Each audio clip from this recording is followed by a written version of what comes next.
चलो, what are we doing? Tomorrow is no exam. आज तो Friday है. Saturday exam है.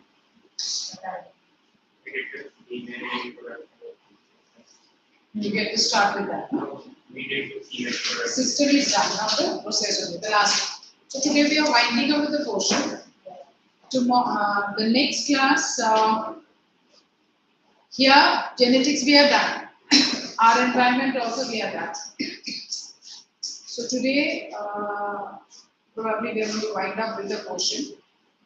Okay. So for this children, we have to see. So let us now study today the different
Okay.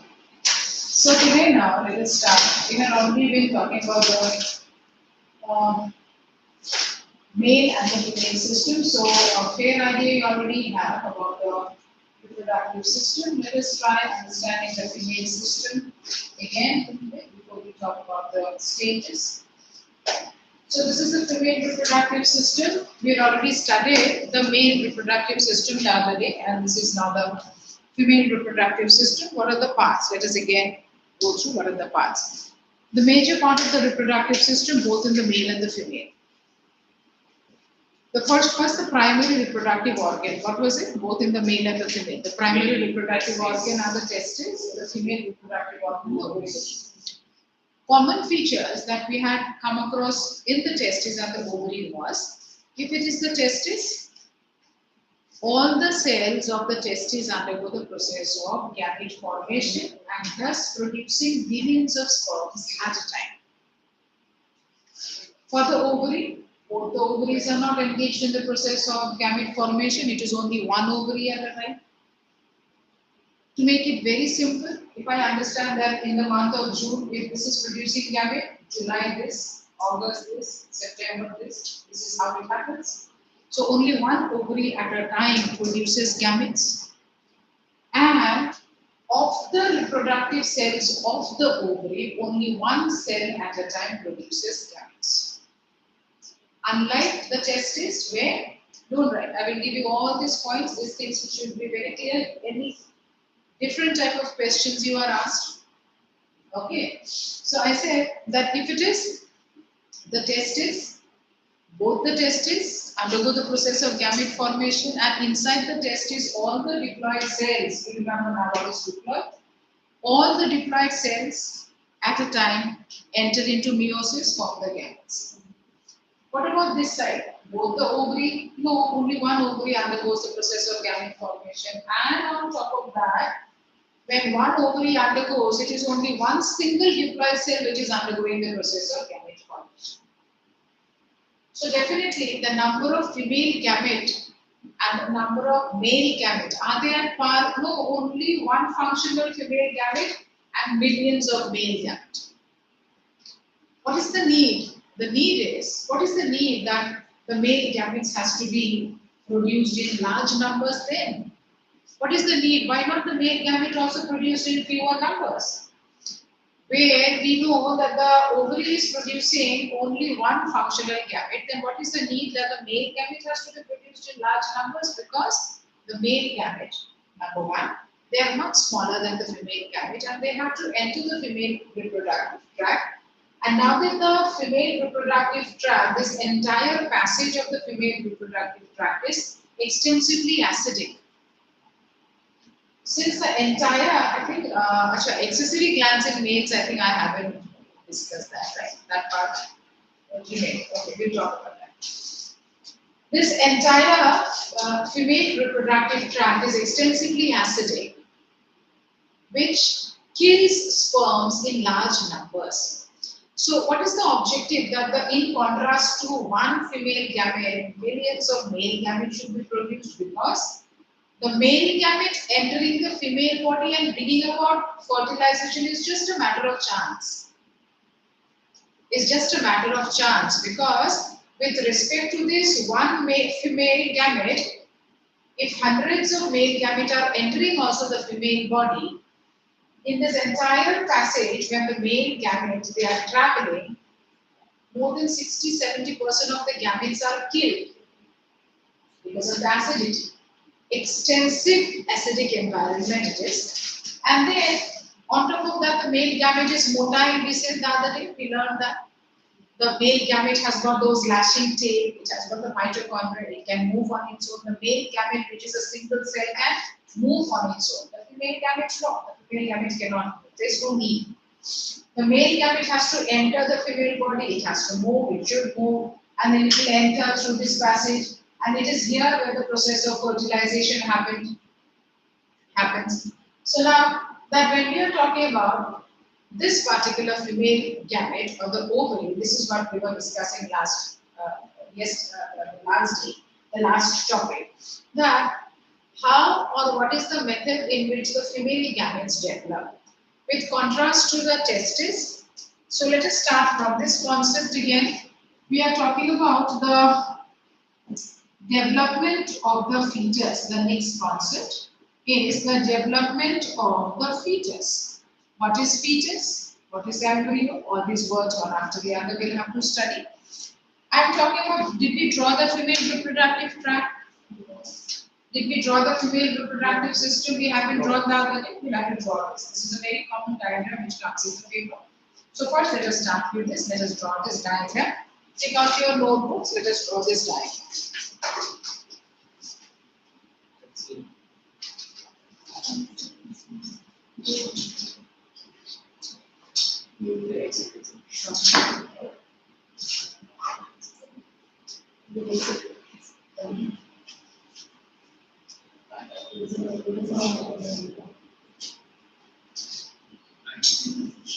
You can draw a single line diagram also, not a problem.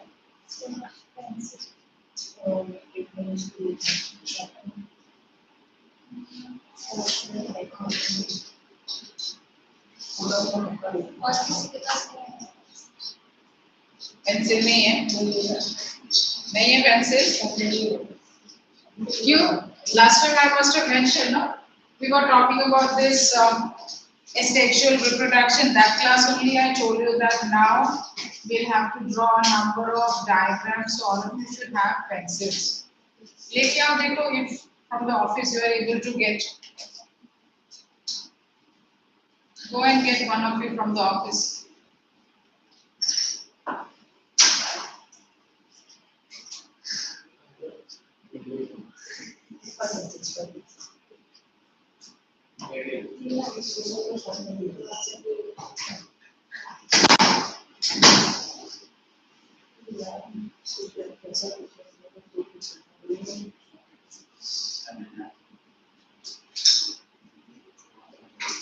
The entire structure has to be little bit triangular structure. Remember, as you draw, keep that in mind. It's a triangular pear-shaped structure that we draw.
अच्छा, सब चाहिए एक के बाद एक, उसके बाद बोलोगे कि पेन भी चाहिए, पेपर भी चाहिए, सब। शार्पनर भी नहीं है किसी के पास? गर्ल्स नहीं है?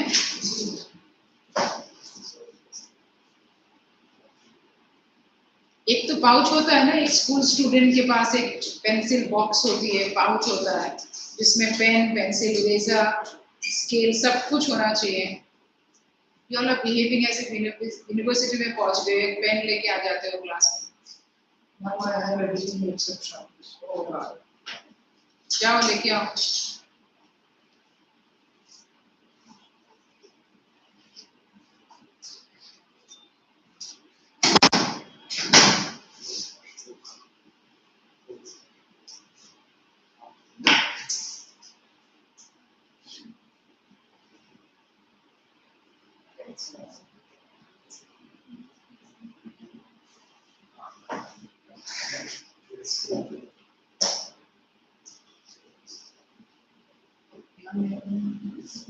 Okay, we have.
Complete fast.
Make it fast.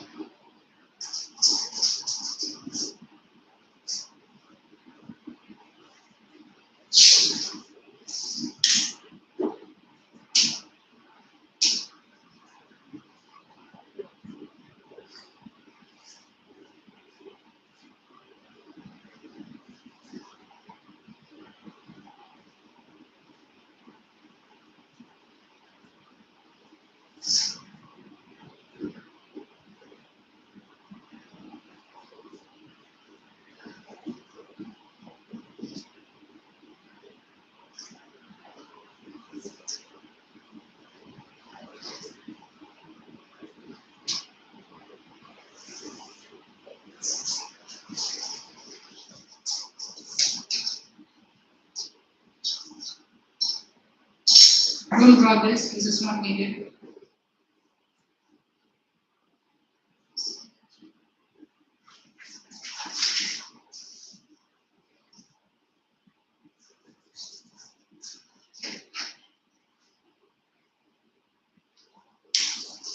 Done, all of you? Practice this diagram. This you get in your paper for drawing. Female reproductive system is asked for drawing. Male reproductive system is generally not asked for drawing because the diagram is a bit difficult for the 10th standard. So, but diagram based questions you will get. Like brain also generally you get diagram based question. Drawing of the brain much lesser, just in few years only it has come. But the diagram of the respiratory system, alimentary and digestive system, female reproductive system, these are diagrams, one or two diagram drawing will be there.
Finish up in 2 more minutes.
Now, are we done now?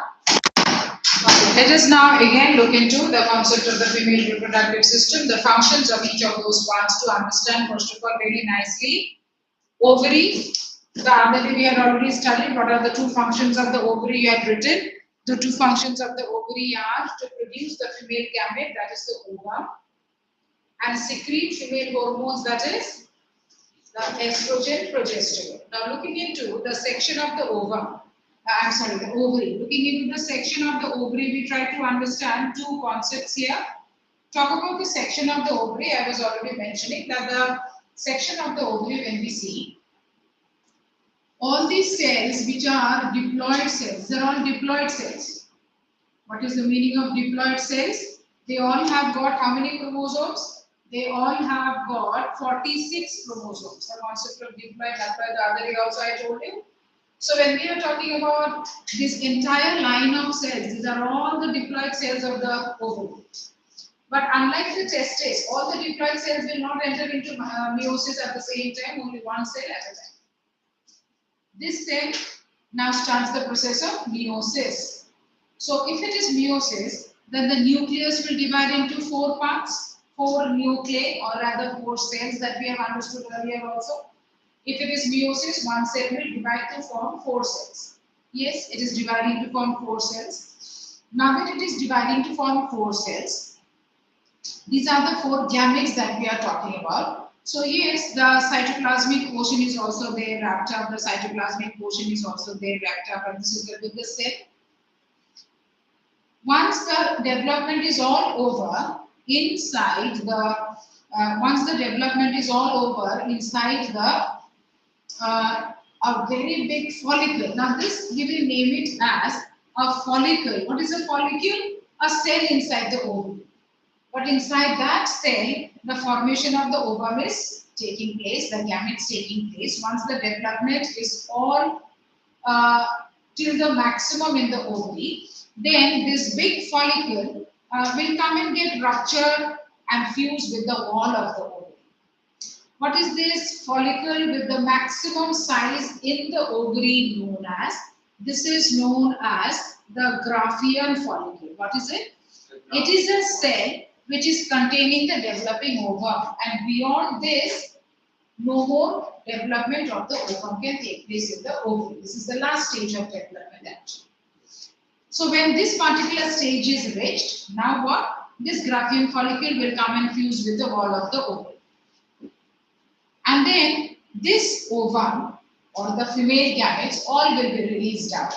Yes, the female gametes all are released out, the cytoplasm, and then the 3 other gametes, they will also release out. So, but then we generally understand only one. We generally talk about only one because that is the biggest and the potential gamete of the female body. Only one functional gamete. These 3 gametes, what are these gametes known as? These are known as the polar bodies. And what is this big gamete known as? This is known as the ovum. So how many female gamete at a time from the ovary? Only one. Now, once this Graafian follicle has released the female gametes or the ovum, what is this process known as? This process of release of the ovum from the ovary, this is what is known as ovulation. What is ovulation? The release, the process of release of the ovum from the ovary. This is what is known as ovulation. But what about this follicle? Now this follicle is all empty. It has already released the gametes. So this big cell-like structure is all empty now. The cells and the cytoplasm, they will all start repairing back. They will all repair back. Now that they repair back, this cellular mass, what is it known as? This is known as the corpus luteum, and this corpus luteum is responsible for the formation of the hormones. Which are the hormones? The hormones estrogen and progesterone. So inside the ovary, how does the formation of the female gamete and the release of the hormones take place? One is by the process of meiosis, the formation of the gametes. And second is after the formation of the gametes and the release of the gametes out from the ovary, the same cellular structure again reforms and rebuilds and repairs and results in the formation of a cellular structure known as the corpus luteum. But now the functions of the cells have changed. Now they are no more gamete forming cells. They have become hormone forming cells now. And what type of hormones are they releasing? The estrogen and the progesterone. Clear? Now they are releasing the estrogen and the progesterone. So now this part is clear. What is a very important concept here to understand? Ovulation. What is ovulation? Let us first of all write down now these things part by part. Everything should be very clear. The first definition, write down what is ovulation. Yeah, written that again. Yeah, written. What is ovulation? And then the differences between the male. Let us start writing one major difference before I talk about the entire process. Difference between the testes and the ovary. There are a number of points that you'll have to remember. Difference between the testes and the ovary. Write down. Difference between the testes and the ovary. Difference between testes and ovary.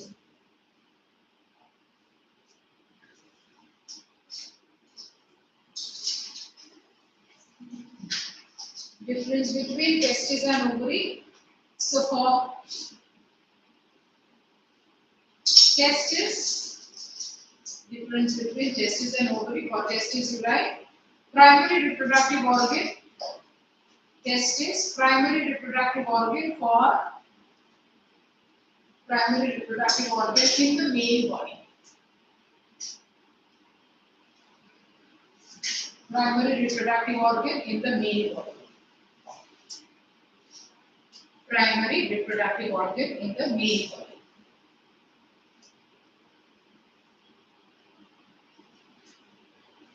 Primary reproductive organ in the male body. Other side, ovary, primary reproductive organ of female body. Primary reproductive organ of female body.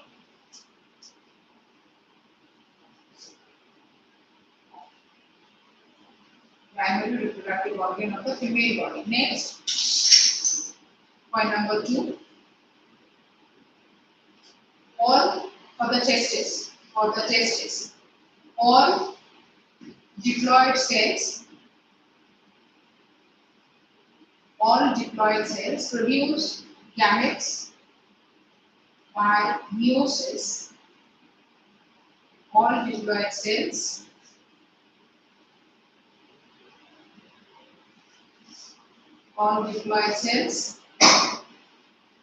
produce gametes simultaneously. All diploid cells produce gametes simultaneously. Ovary, only one diploid cell undergoes meiosis. Only one diploid cell undergoes meiosis. 3. Point number 3. Point number 3.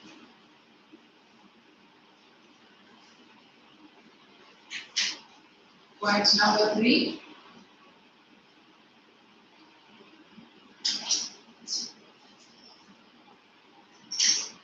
Each diploid cell undergoes meiosis to form.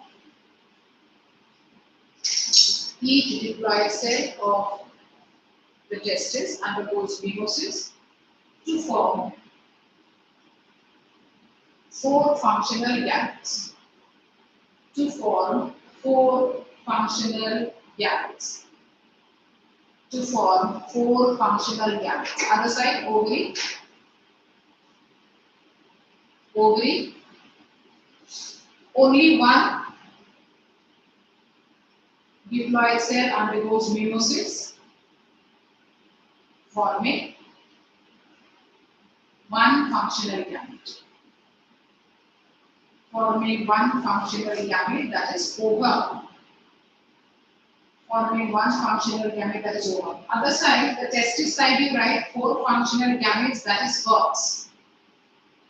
The testis side, you write 4 functional gametes, that is sperms.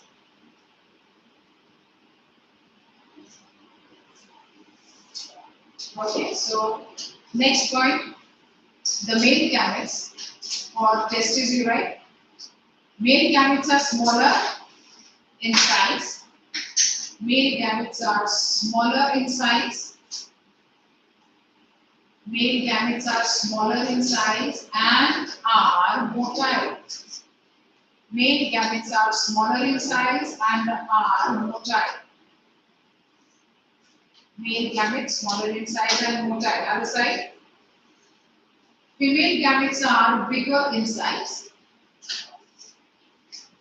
Female gametes bigger in size and non-motile. Female gametes bigger in size and non-motile. So now we understand that this ovary has undergone a process known as ovulation. Huh? Motile means, if you remember, the other day we studied that if this is the sperm and this sperm has a structure something like this and it has got a lashing tail and here is the nucleus. The structure of the male gamete is something like this, where it has got a lashing tail and this tail allows the organism, this is a very simple cell, it allows the organism move on its own. Release from the male body, enter into the female body and then move till the oviduct. So it is able to move on its own. So that is the reason we are saying that the male gametes are motile, female gamete is non-motile.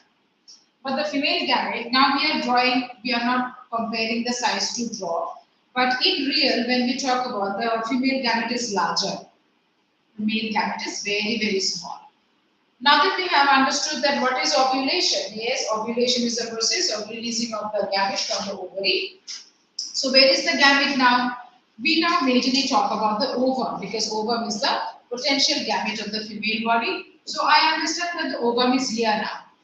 Release from the ovary and enter into this funnel-like structure of the oviduct. What is this tube known as? Oviduct. Also known as what? Fallopian tube. So this funnel-like structure of the fallopian tube, something like, if I understand that this entire funnel-like structure has got a large number of connective tissues and the ovary is just here. The ovary is not fused like this. The ovary is just here. And now that during the process of ovulation and that the gamete has released from here, there is no chance that the gamete will get lost in the body cavity.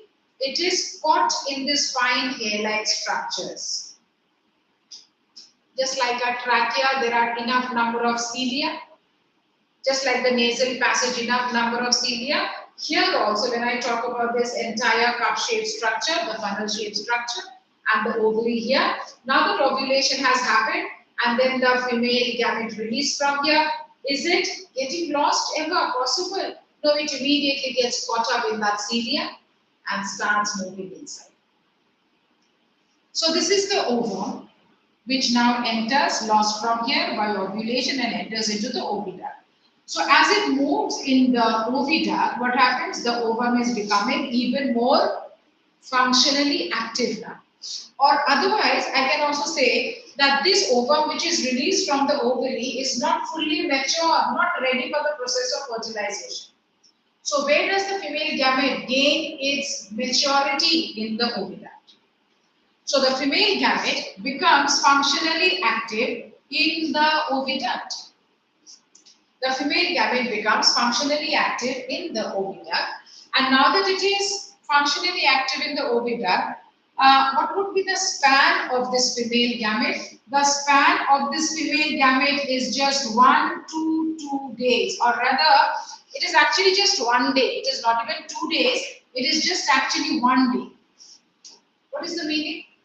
This said, I already mentioned in the previous class that if it is a gamete, the gamete has got haploid chromosomes. The gamete has got haploid chromosomes. So now, this particular gamete, we have already understood that these are the diploid cells. So if these are diploid, then what should I write for this type of cells? The gamete, they are haploid. And what about the chromosome number? The chromosome number is 23. A cell with 23 or a cell with haploid number, earlier the other day also I mentioned, a cell with haploid chromosome number can never undergo the process of division, growth and multiplication. So it can survive after its formation only for a short period of time. And if in this period the process of fertilization happens, then this will continue as zygote and further. Otherwise it will die out. So now that the ovum is released, and if during this time we understand that if during this time the male gamete has entered the female body, if the male gamete has entered the female body, then this male gamete, when they come in contact with the female body, with the female gamete, then we understand a process of fertilization that has taken place. Talking about this male gamete, I understand. What about this male gamete? Yes, this male gamete, they also have the same feature, only haploid chromosome. But what about their span? Their span is only 2 to 3 days. Female gamete, 1 to 2 days they remain functional. Male gamete, 2 to 3 days they remain functional. Because these are haploid cells, they will not remain alive for a long time. They cannot show their process of growth, division, multiplication on their own. They have got just half of the chromosome. So this male gamete with just 2 to 3 days of lifespan from the time they are released from the testes, and this female gamete with just 1 day or maximum 2 days of lifespan from the time they are released from the ovary, within this time, if they happen to fuse together, then the process of fertilization. What is the definition of fertilization then? The definition of fertilization is fusion of one male gamete with one female gamete resulting in the formation of a zygote. Resulting in the formation of a zygote. Okay, now we understand that fertilization has happened.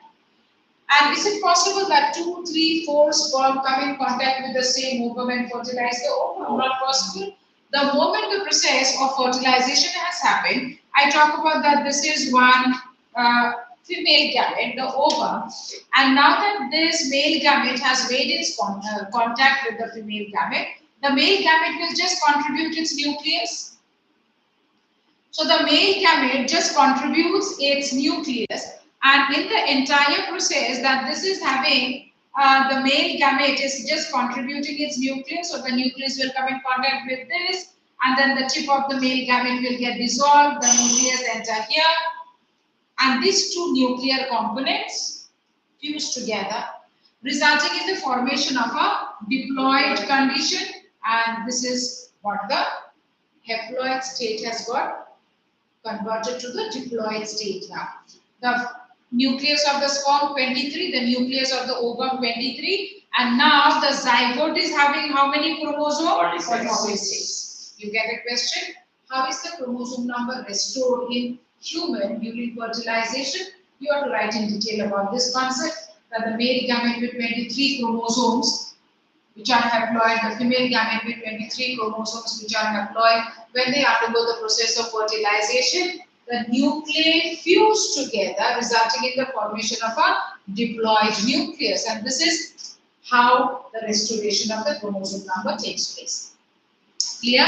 We'll just continue after the break, but just one thing. So now this is the zygote form, so this will be discarded. So by the time one sperm has already made its contact with the ovum, immediately the ovum will start producing a number of protective membranes so that no other sperm can make its contact or deliver the nucleus inside the ovum.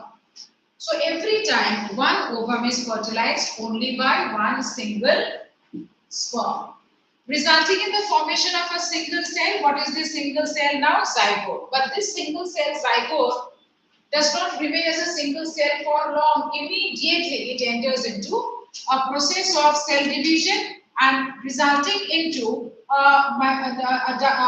multicellular structure, and this multicellular structure is known as the embryo. Then what is the difference between the zygote and the embryo? The difference between the zygote and the embryo is zygote is a single cell and embryo is multicellular structure. The single cells, every single cell of the embryo is haploid or diploid? Diploid. And this single cell is also diploid. So this embryo, every single cell is diploid, and now that the process of division happens, here we are going to come across one concept. I was repeatedly telling you that the female gamete is larger than the male gamete. What is the significance? But the significance is the female gamete should have adequate amount of cytoplasm. Why? Because in the first few cycles of cell division, converting the zygote to the embryo, these nutrients which are packed up in the ovum or which gets transformed into the zygote, these nutrients only will help in the transformation of the single cell to the multicellular structure. So talking about that, how does it happen? This entire zygote first of all will get converted into a double cell structure like this. Then this double cell structure will again get converted into a 4-cell structure and followed by many sets of cell division, and ultimately we are talking about a multicellular structure like this. What is this multicellular structure? Now the embryo. So what is this sequence of cell division known as?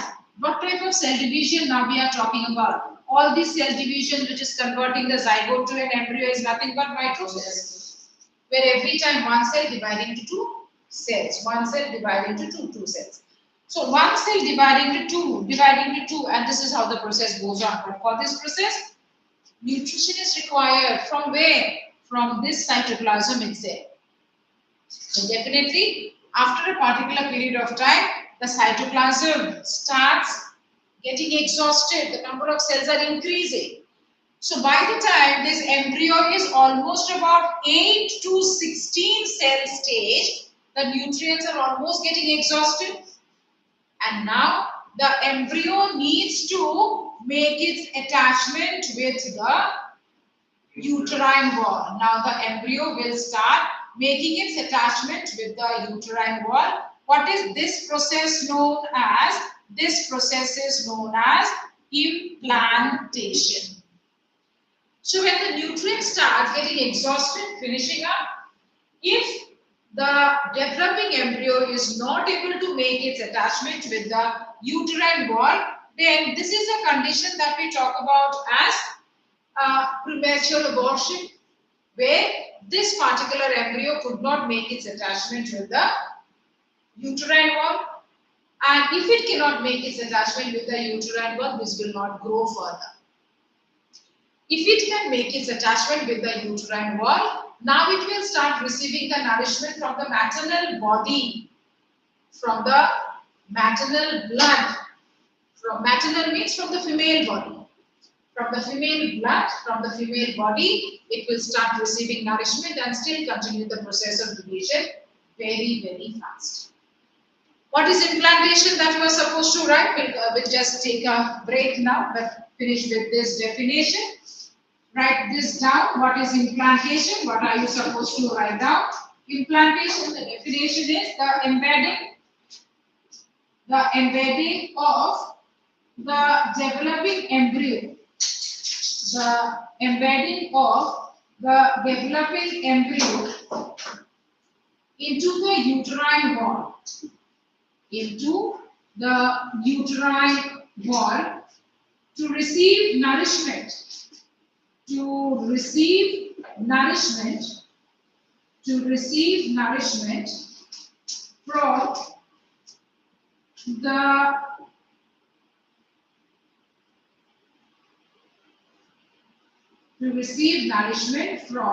the maternal blood.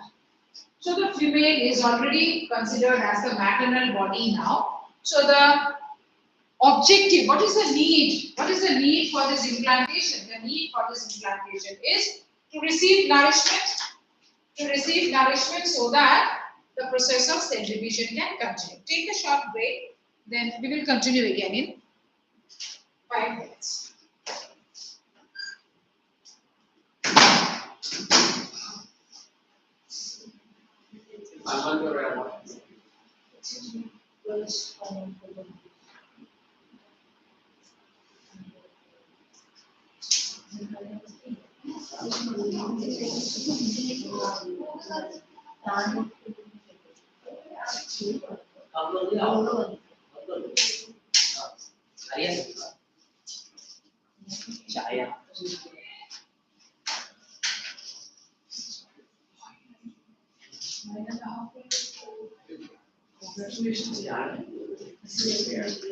ये मिटाना नहीं है ना, वो clear मत करो।